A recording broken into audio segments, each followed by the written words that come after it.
بسم اللہ الرحمن الرحیم۔ السلام علیکم یا علی علیہ السلام مدد۔ امام حسن عسکری علیہ السلام رسول اللہ صلی اللہ علیہ وآلہ وسلم کے 11ویں جانشین ہیں۔ ایک دن امام حسن عسکری علیہ السلام کے پاس ایک خوبصورت یمنی نوجوان آیا اور اس کے ہاتھ میں ایک پتھر تھا جو اس نے امام حسن عسکری علیہ السلام کے سامنے پیش کر کے کہا، آپ اس پتھر پر اپنی امامت کی مہر لگا دیں۔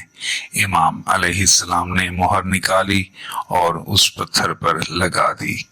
اس پتھر پر امام علیہ السلام کا اسم گرامی اس طرح سے کندہ ہو گیا کہ جیسے موم پر لگانے سے کندہ ہو جاتا ہے، یعنی وہ پتھر موم کی طرح پگھل گیا۔ کسی نے پوچھا کہ مولا یہ کون تھا؟ امام حسن عسکری علیہ السلام نے جواب میں فرمایا کہ آنے والا مجمع ابن سلط ابن عقبہ بن سمعان ابن غانم ابن ام غانم تھا۔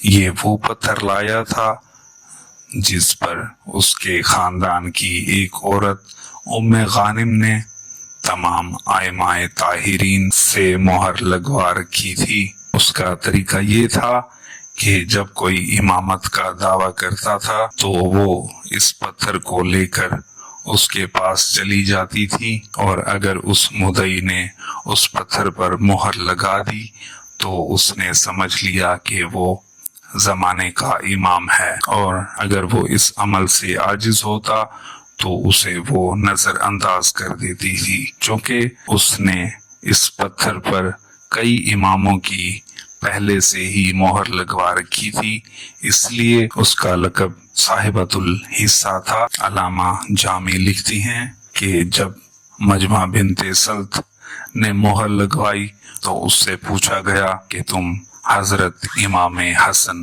عسکری علیہ السلام کو پہلے سے پہچانتے تھے؟ تو اس نے کہا نہیں، ہوا یہ کہ میں ان کا انتظار کر ہی رہا تھا کہ آپ تشریف لائے، لیکن میں انہیں پہچانتا نہیں تھا، اس لیے خاموش رہا۔ لیکن اتنے میں ایک نوجوان نے میرے سامنے آ کر کہا کہ یہی حسن ابن علی نقی ہیں۔ راوی ابو ہاشم کہتا ہے کہ جب وہ جوان آپ علیہ السلام کے دربار میں آیا تو میرے ذہن میں آیا کہ کاش مجھے معلوم ہوتا کہ یہ کون ہے۔ بس دل میں اس خیال کا آنا تھا کہ امام حسن عسکری علیہ السلام نے فرمایا وہ پتھر لایا ہے جس پر میرے باپ دادا کی مہر لگی ہوئی ہے۔ چنانچہ اس نے وہ پتھر پیش کیا اور امام علیہ السلام نے مہر لگا دی، اور وہ شخص اس محفل سے اٹھ کر چلا گیا۔ ایک اور واقعے میں یہ سند ملتی ہے کہ جعفر بن شریف جرجانی بیان کرتے ہیں کہ میں امام حسن عسکری علیہ السلام کی خدمت میں پیش ہوا اور ان سے عرض کیا، مولا اہل جرجان آپ علیہ السلام کی تشریف آوری کے خواستگار ہیں۔ آپ علیہ السلام نے فرمایا کہ تم آج سے 190 دن کے بعد واپس جرجان پہنچ جاؤ گے، اور جس دن تم پہنچو گے اسی دن شام کو میں بھی پہنچ جاؤں گا، تم انہیں باخبر کر دینا۔ چنانچہ ایسا ہی ہوا۔ میں جرجان پہنچ کر لوگوں کو آگاہ کر چکا تھا۔ امام علیہ السلام کی تشریف آوری ہوئی۔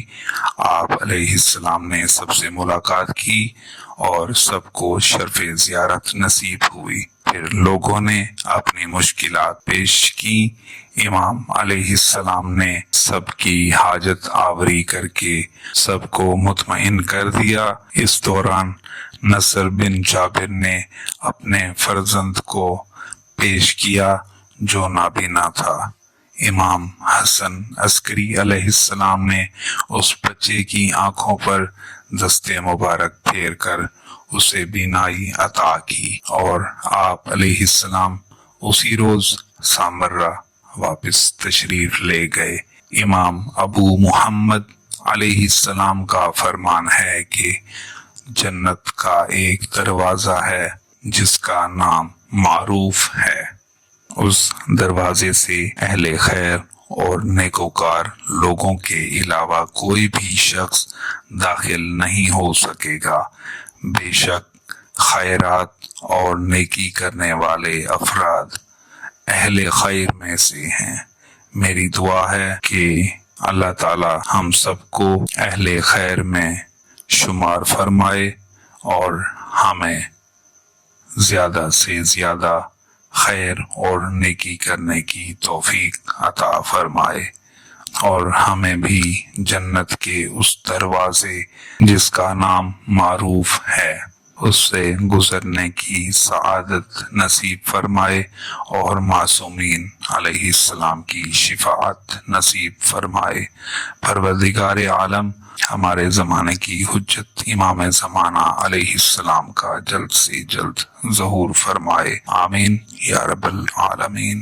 تمام مرحومین کے لیے دعائے مغفرت، اور ویڈیو پسند آئی ہو تو ویڈیو کو لائک اور اپنے دوستوں تک شیئر کر دیں تاکہ معصومین علیہ السلام کے حالات اور واقعات دوسروں تک بھی پہنچ سکیں۔ بہت شکریہ آپ لوگوں کا ویڈیو دیکھنے کا۔ اللہ حافظ۔